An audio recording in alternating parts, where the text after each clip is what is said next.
All right, so this is going to surprise me as much as you guys, but already in February of this year, I think Wild Hearts might already be my game of the year. I mean, Monster Hunter made the genre. You know, the previous games were okay, but the focus always felt a little bit more like you were wrestling the weapon system and not really fighting the monsters. They mostly just like laid on the ground as you went through incredibly demanding and challenging weapon combos. So what did Wild Hearts add? I mean, from the outside, it's like, okay, Monster Hunter Fortnite. You know, constructions for 10-year-olds, am I right, guys? Not Monster Hunter. So let's get into the review, and we'll start with the bad, and we're going to try and stay away from spoilers if you're concerned with those. So there are definitely performance issues across the board. Early access has really been limited to PC. I tried the free trial on Xbox. It was fine. It didn't look great, but it ran mostly okay. But if you're on PC, doesn't matter what your setup is, you're going to get shader caching, you're going to get stuttering. Apparently CPU performance is limited to a single core. Modern CPUs are struggling just as much as older CPUs, so you can't really buy your way out of that. Don't expect locked 60. It will be playable. My older system has an 8th gen i7 with an RTX 2080 and 32 gigs of RAM. It ran it well enough, and it held mostly steady, but you are going to get dips. They are saying there's going to be a patch sometime next week. This might resolve it, but of course, you know, you believe it when you see it. Next up is the price tag. The game was originally developed to be on last-gen hardware, and it does kind of look it. But when they switched over to EA as the publisher, they decided they were going to go next-gen only, which means it's going to come with a $70 price tag, or much higher, depending on your region.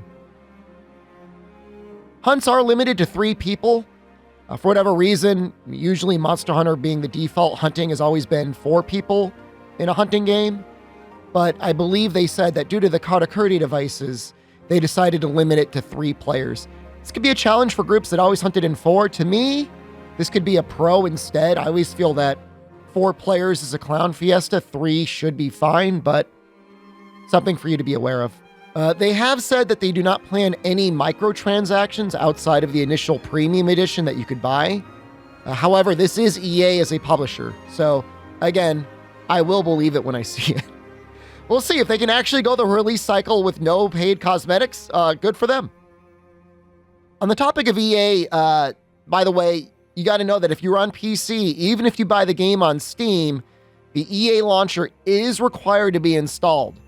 So if you run a very slim OS, or you only have like maybe 8 or even 16 gigs of RAM, this is something you should be aware of. There's going to be something else that's going to be taking up your processing power, your RAM, and it's just another point of failure.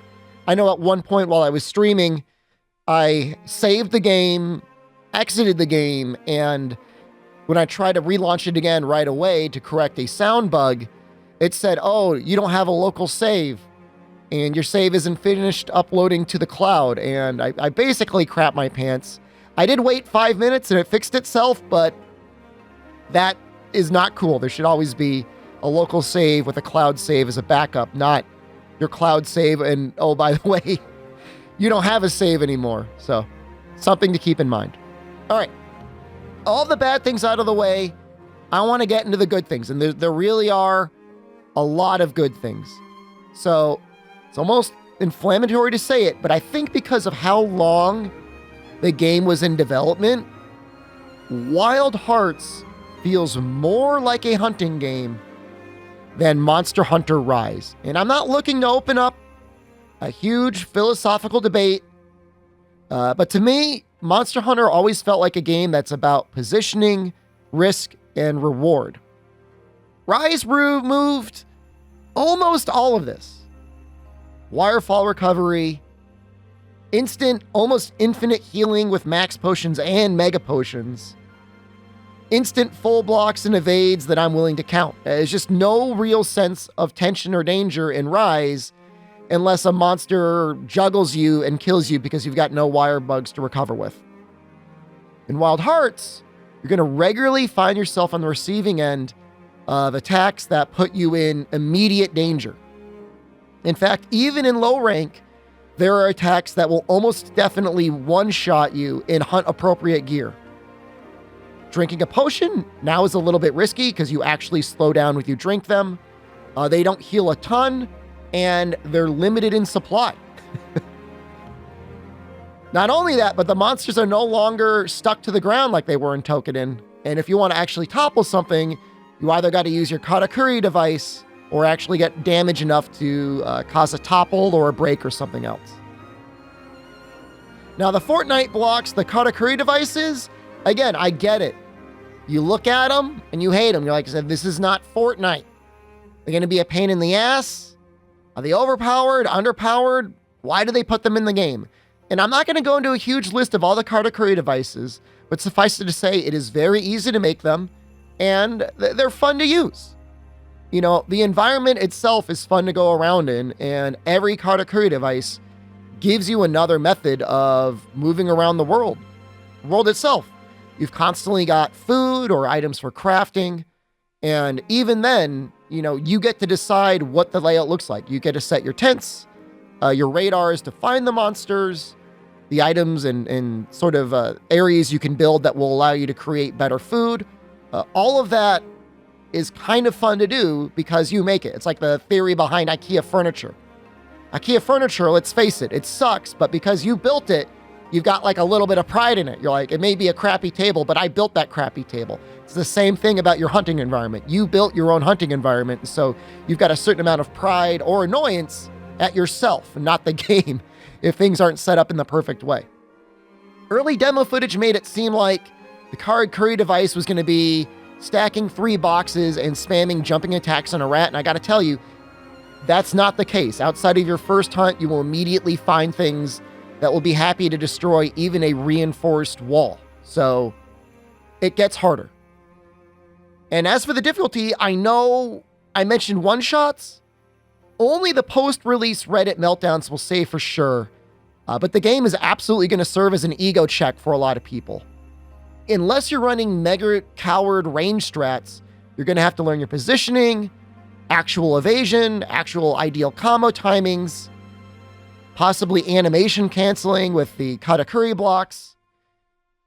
You know, even very early bosses in the game are going to be too fast for almost any standard combo, and so utilizing the Karakuri fusions along with the limited Karakuri thread, which is what you need to build the things, doesn't feel like a gimmick. I don't want to get into spoilers, but in general, there is a generally increasing difficulty curve as you advance through the chapters. So there is, in general, a low rank and a high rank, potentially something even beyond the high rank. The roster isn't huge. It's not going to be a Generations Ultimate or a Monster Hunter Rise, but I would argue a smaller roster that is more satisfying to fight is better than a huge roster where you don't fight 90% of the monsters. You know, think about modern day Monster Hunter Rise Sunbreak or unreleased Monster Hunter World, where you've got 1 to 3 monsters that you're farming over and over again. Assuming you want to upgrade your weapons and work your way through the upgrade tree, and certainly if you want to make elemental weapons, which are way better than just pure raw weapons, you're going to want to go through the game and fight a lot of the monsters, you know, in order to get all of those upgrades. For those who plan to make and max every weapon and they want to have like an endgame, there is some random drops through the form of talismans. So far, they all feel good. They don't feel like they're required, like a Mighty Bow deco or a Magazine Plus deco like you would need in World, but you can definitely make builds based around them and use them to enhance yourself later on going into some sort of an endgame. So overall, I can give a pretty safe recommendation for the game. Again, I know it's expensive. If you're on PC, I don't blame you if you wait. If you're on Xbox and you've got Game Pass, there's a 10-hour trial you can play, and by the time you're watching this review, you'll be able to immediately buy the game and play it. On release, it said you could buy it and play it. That was a lie. Whatever. Screw you, EA. Eat my ass. But I can see most players getting at least 100 or more hours out of it. You're going to have some really tense, really fun hunts. The developers themselves included full cross-play, meaning PC, Xbox, and PlayStation players can all play together. I know, imagine that. You know, right? So there's at least one person watching this who's a quad dipper, who's got a PlayStation, an Xbox, a Switch, and a PC save of Monster Hunter Rise. I can see myself making and maxing elemental weapons for all of the melee trees and still trying to push the limits of what I can do in combat, you know, trying to really learn the hunts. So that's it for now. Expect more Wild Hearts analysis, build or hunt videos in the future. Definitely going to be playing and making content around this game going forward. Let me know if you have any questions down in the comments below. Check out my Twitch, twitch.tv/SDShepherd. And until next time, good luck and have a good hunt.